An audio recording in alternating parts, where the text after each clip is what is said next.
नमस्कार दोस्तों, कैसे हैं आप सभी लोग। आई होप अच्छे होंगे। और आज की इस वीडियो में ये देखने वाले हैं हम लोग की जो बीए फर्स्ट सेमेस्टर के जो भी स्टूडेंट है, फर्स्ट सेमेस्टर मतलब कि फर्स्ट ईयर है और फर्स्ट सेमेस्टर है उनका, फरवरी में फर्स्ट वीक में या फिर जनवरी में आपका पेपर होने वाला है, हो जाएगा क्योंकि ये सेमेस्टर यही खत्म हो रहा है। ठीक है, लेकिन आपको क्या है बेटा, एग्जाम में ये जरूरी है कि आप पढ़ें क्या, बहुत जरूरी ये बात है। और आप ऐसे कुछ ना पढ़ें कि जो आपको आए ना एग्जाम में, हम वो बता रहे हैं जो आपको एग्जाम में आ रहा है। मतलब कि हम आपको वो चीज पढ़ाते हैं जो आपके एग्जाम में आता है। ठीक है, फालतू कुछ नहीं पढ़ाते, हमारा मतलब यही है। पेपर हैकर का मतलब यही है। तो पेपर हैकर हमारा चैनल है, उसको सब्सक्राइब कर लो। और एक दूसरा हमारा एक चैनल और है जिसका नाम है बीए बाय पेपर हैकर, जिसपे हम वीडियो, केवल बीए की ही वीडियो प्रोवाइड कराते हैं। कोई और चैनल और मतलब और सब्जेक्ट ना, कि ना बीए ना बीकॉम, सही है, मतलब केवल बीए को छोड़कर किसी और की नहीं कराएंगे। उसके बाद बीए के ही इंपोर्टेंट क्वेश्चन उस पर देते हैं और उनकी वीडियो प्रोवाइड कराते हैं। जो क्वेश्चन देते हैं उनकी वीडियो को उस पर डालते हैं, फालतू कुछ नहीं करते। तो आप चैनल को सब्सक्राइब कर लें। ठीक है, देखो यहां बात करने वाले हम लोग बीए फर्स्ट सेमेस्टर के लिए हिस्ट्री का पेपर है। अब आपको ये तो पता है भाई, हिस्ट्री का पेपर है और ये सिर्फ एमजेपी आर्य रोहलखंड वालों के लिए है।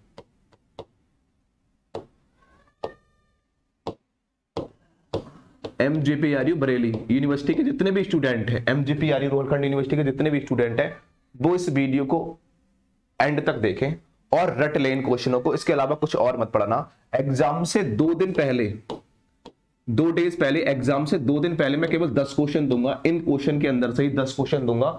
उन क्वेश्चनों को अच्छे तरीके से रट के चले जाना।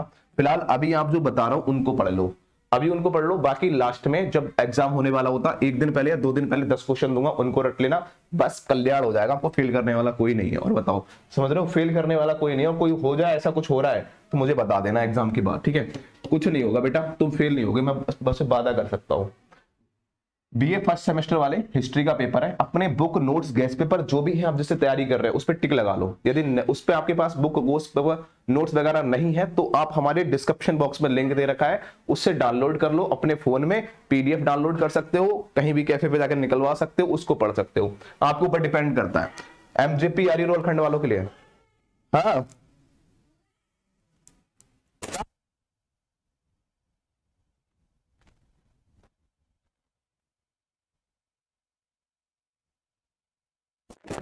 तो इसमें हम देखेंगे देखो हमारा क्या हो जाएगा बेटा, पहला क्वेश्चन पे टिक लगाएंगे। पहला क्वेश्चन है, इतिहास का अर्थ क्या होता है।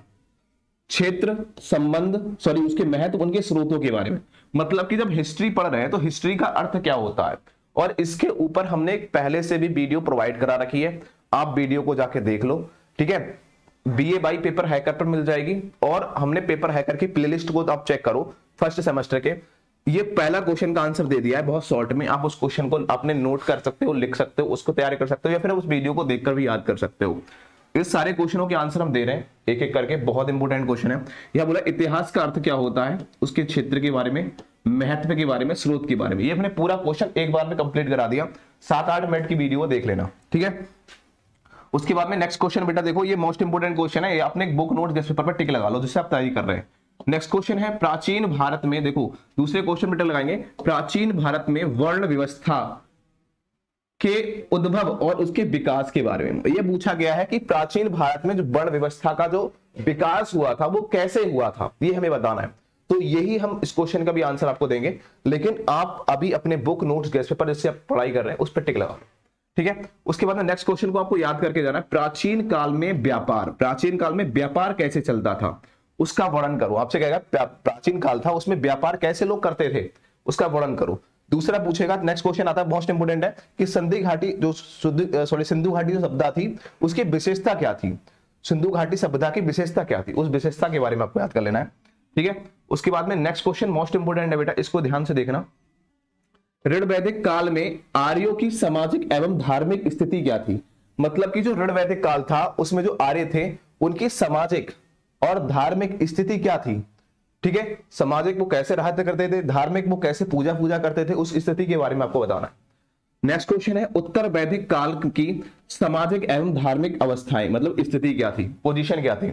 मतलब उत्तर वैदिक काल में लोग कैसे रहा करते थे, सामाजिक कैसे अपने व्यवहार करते थे, और उसके धार्मिक मतलब कि वो उसमें कैसे पूजा पाठ करते थे, धार्मिक चीजों से रिलेटेड थे, उसकी पोजीशन के बारे में बताना है। ठीक है, नेक्स्ट क्वेश्चन, आप तो ये सब बना बना के लिख दोगे, आप एक बार पढ़ोगे ना, एक बार पढ़ लोगे तो बना बना के लिख दोगे, कोई फालतू थोड़ी कुछ इसमें।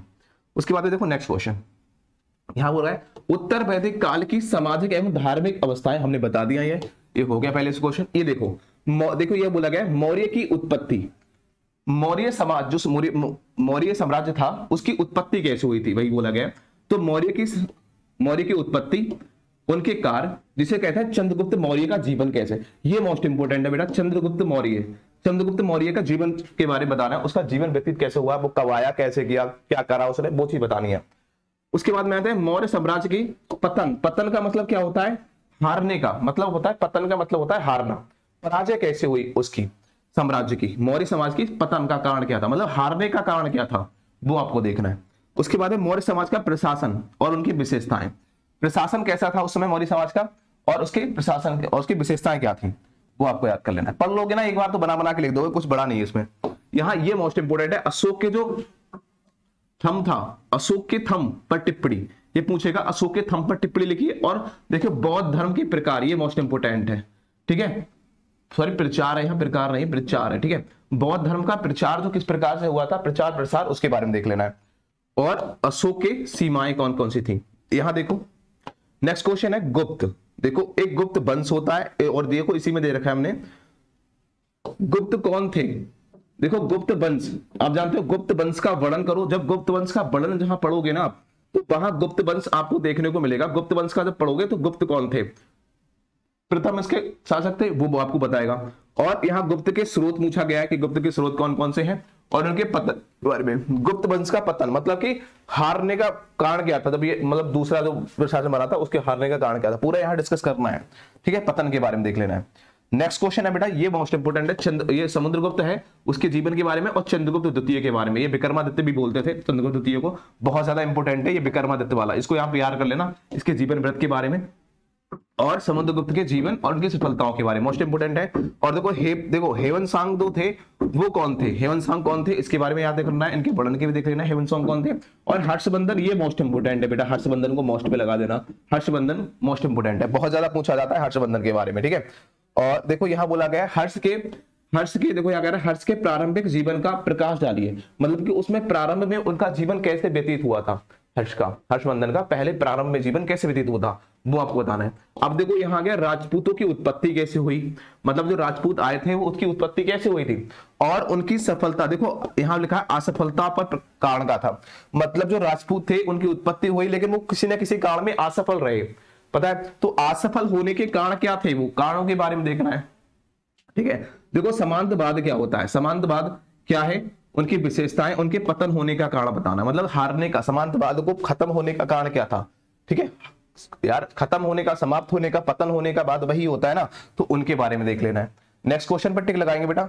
देखो नेक्स्ट क्वेश्चन है हिंदू धर्म में कितने तरह के संस्कार होते हैं, हिंदू धर्म में कितने तरह के संस्कार होते हैं, उनका आपको वर्णन करना है। जितने तरह के होते हैं 7-8 तरीके के, वो लिख देना है। और देखो यहां कह रहा है महमूद गजनबी का आक्रमण के कारण क्या थे, उनके प्रभाव क्या हुआ। यदि देखो महमूद गजनबी ने क्या किया बेटा, उन्होंने आक्रमण किया, तो कारण क्या था उसका आक्रमण करने का, और हमारे क्या इफेक्ट पहुंचा, ठीक है, वो देख लेना है।